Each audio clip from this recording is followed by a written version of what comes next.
खुलुमबाय रायजो राजा नोंथांमोन दाखालि खौरां बिजोङाव अस्तित्व गैयैनि बाथ्रा बुंनाय गासैखौबो रिप्लाय होजोबा आङो मुंख्लंफोरा दुखु मोनगोन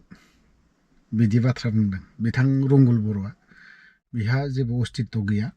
थानायनि खुनु स्थाय गैया बेयाव बास्लायलाय ना बेफोरबायदि आरोखि थ' बिथाङा गावखौनो बिराद गिदिर पलिटिशियानबो सानदोंदां जाय हक सोलोंदोंसोथ' बिबो सोलोंजेनदों पलिटिक्सआ मा जिनिस नङा होमबा बेफोरबायदि आरोखि आंनि बावहायसो मुंख्लंफोरा दुखु मोनगोन होननायनि बाथ्रायाव नैबेखौसो आं गोसोखांदों बिथाङा बुंनो होदोंफोरबायदि मोनदों आरोखि आङो थांनाय आन्दलनावहाय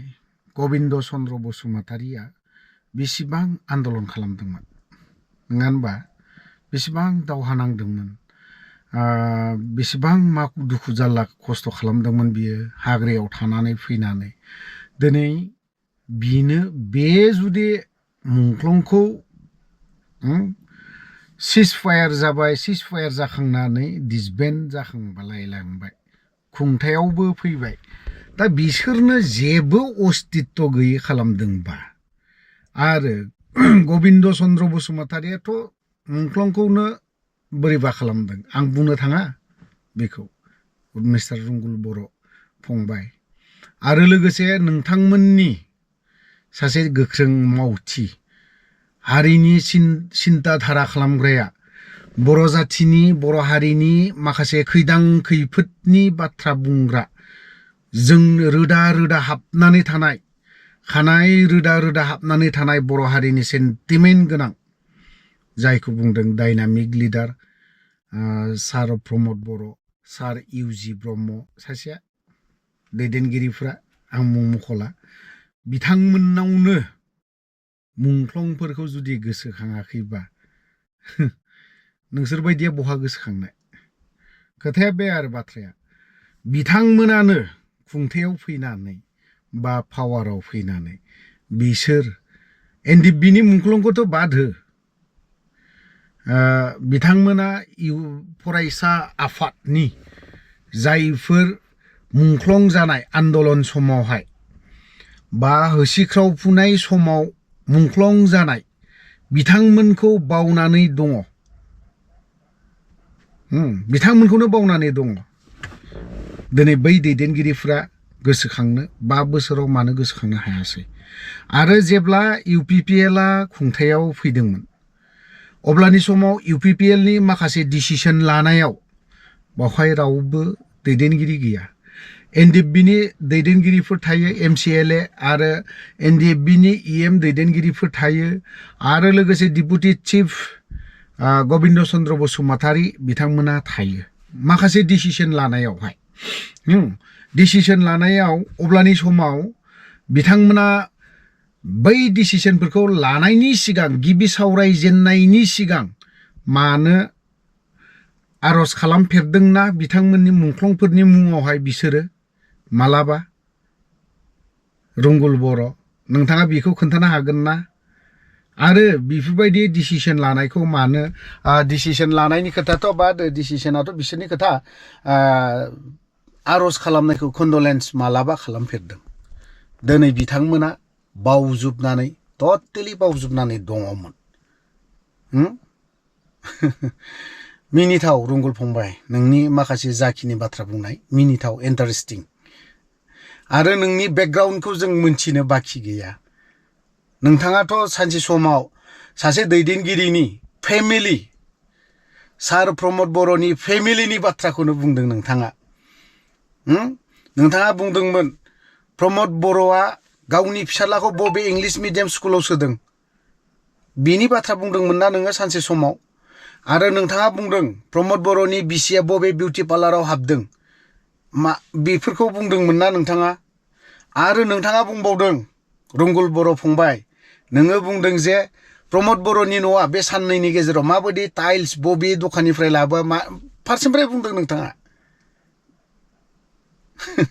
बेफोरखौ एसे सिन्था खालाम फंबाय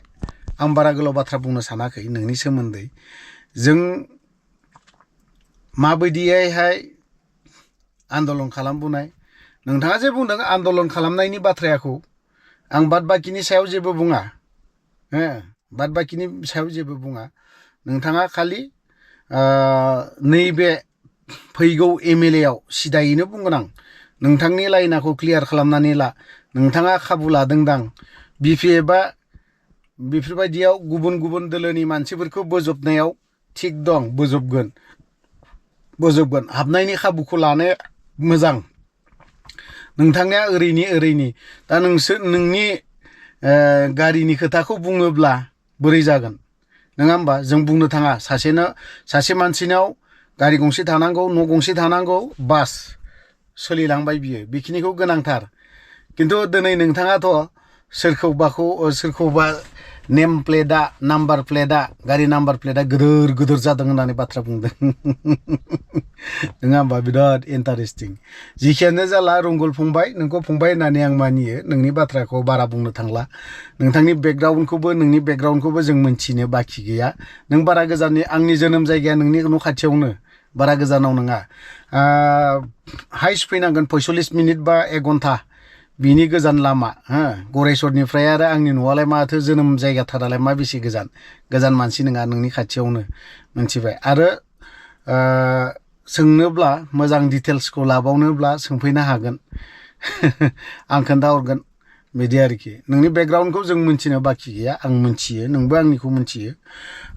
बेफोरखौ एरखुलायोब्ला गाज्रि जायो नोंनिखौबो एरखुनो हायो आङो माखासे बाथ्राखौ एरखुब्ला लाब गैया बेफोरजों पलिटिक्स जाया पलिटिक्सआ बेफोरबायदि सोरनिबा बेकग्राउन्ड सोरनिबा माबा माबिखौ एरखुलायनानै जेबो लाब गैया मोनथिबाय दा बेनोल' नोंथांनिखौ आं दाबो बुंगोन नोंथाङा नोंनि लाइन बा दैनि ड्रेनखौ मोजां क्लियार खालामना लानाया मोजां आं बेखौसो बुंगोन थ' बावहाय जुदि माखासे बाथ्रा बुंनाया गोरोन्थि जादोंब्ला गासैबो बर' रायजो राजानाव क्षमा बिनाय थाबाय मोनसे बाथ्राखौ बुंनो लुबैदों आं दिनैहाय रन्जन दैमारिनि बाथ्रा गोबाङानो बुंहरदों रन्जन दैमारिखौ उदां जानायनि सायाव मानो जेबो बुङाखै ना बिनि सायाव जेबो बुङाखै आं बुंगोन सम फैगोन आं एमएलए इलेक्सनखौ नेदों एमएलए इलेक्सना बायोब्लानो बिनि उनाव माखासे बाथ्राखौ आं बुंगोन एमएलए इलेक्सनखौ नायगासिनोबो दङ नायनि बोरै जायो दाबो आं लुबैदों दाबो बुंगोन जेब्ला रन्जन दैमारि सारखौ बुंदोंमोन बा रन्जन दैमारि सारनि सायाव ओरैबायदि बुंदोंमोन हाग्रामा महिलारि सारा थ' हाग्रामा महिलारि साराबो बेखौ गावनि जाखिनि खोथा बुंनाय रायजो राजानि सिगाङाव जेरैबायदि खोथा बुंनाय आं पावाराव फैयोब्लाथ' रन्जन दैमारिखौ बरनगोन बेफोरबायदि बाथ्रा बुंदोंमोन सार हाग्रामा महिलारियाबो जेरैबायदि खोथा बुंदों बेफोरबायदिखौ मावलाङोब्ला मोजां आं बेखौ खावलायगोन आरो लोगोसे माखासे बाथ्राखौ एमएलए इलेक्सननि उनावहाय आं बुरखांबावगोन बुंनानैबो होगोन आरो हाग्रामा महिलारि सारखौ लोगो मोनबा रन्जन दैमारि सार जों लोगोसे जायफोर हाइनेस केस थानाय बेफोरनि सायावबो आं बुंबावगोन बेक्तिगत हिसाबै आं बुंबावगोन आरो जायफोरा अनलि रन्जन दैमारिल' नङा जायफोर चिरां डिस्ट्रिक्टआव दङ बिथांमोननि सायावबो सारमोना माबा मोनसे बेबस्था लायो आं बेखौ बुंहरगोन थ' बावहाय जुदि माखासे बाथ्रा बुंनाय गोरोन्थि जादोंब्ला गासैबो बर' रायजो राजानाव क्षमा बा निमाहा बिनानै आं बेखिनियावनो दोनथ'नाय जाबाय जय बर' हारिनि